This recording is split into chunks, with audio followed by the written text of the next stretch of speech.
If you have ever turned on a television, opened the magazine, or surfed the World Wide Web, you know what advertising is.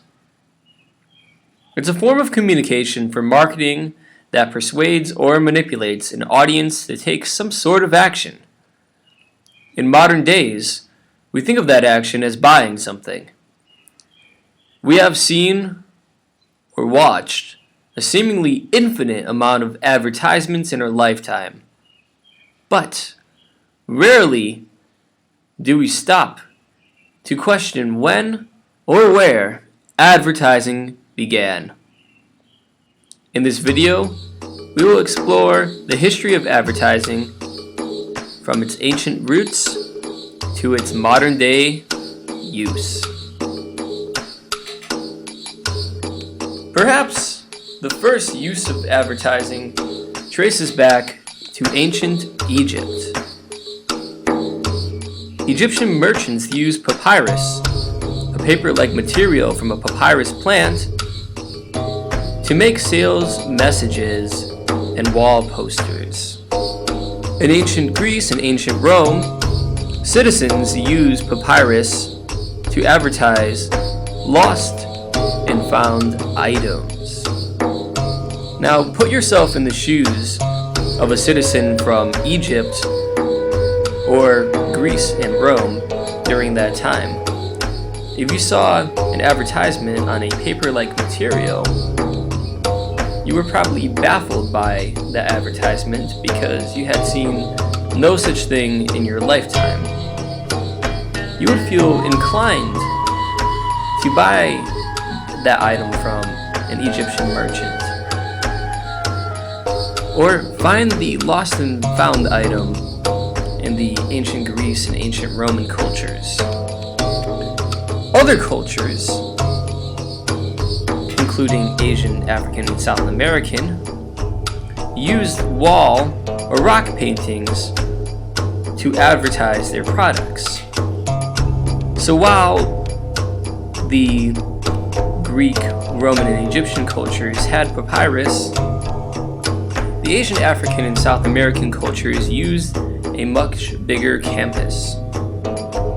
Rock or wall paintings could be seen by crowds of people at a time, whereas papyrus may just be noticed by a few people in the marketplace. By the Middle Ages, the general population grew illiterate. To advertise, cobblers, millers, tailors, and blacksmiths use images associated with their trade as a form of advertisement. You will find images as a general source of advertising today. In the 21st century, Americans and people from other parts of the world do not like to read too much text. You'll notice advertisements use minimal amount of text and an eye-catching image.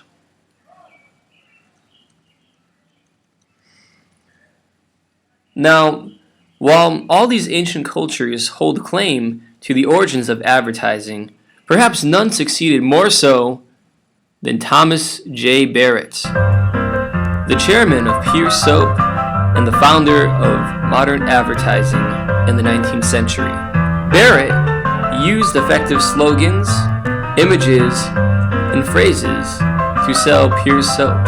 Among his most popular slogans included, "Good morning. Have you used Pierce Soap?" In his advertisements, Barrett often used well-groomed, white, middle-class children to appeal to a particular audience. Now think about the use of white middle-class children to appeal to an audience. He knew that the parents of those children had the money and the finances to purchase his products. His most famous example of this was the use of the painting Bubbles by John Everett Millais, in which he added a bar of Pierce soap in the foreground. Barrett didn't stop at advertisements to sell his soap. He also created magazines like Pierce Annual and launched the annual Miss Pierce competition in an effort to sell more soap. Barrett constantly reinvented his advertising strategies to appeal to the ever-changing society. Barrett was not the only one who succeeded at advertising during the 20th century.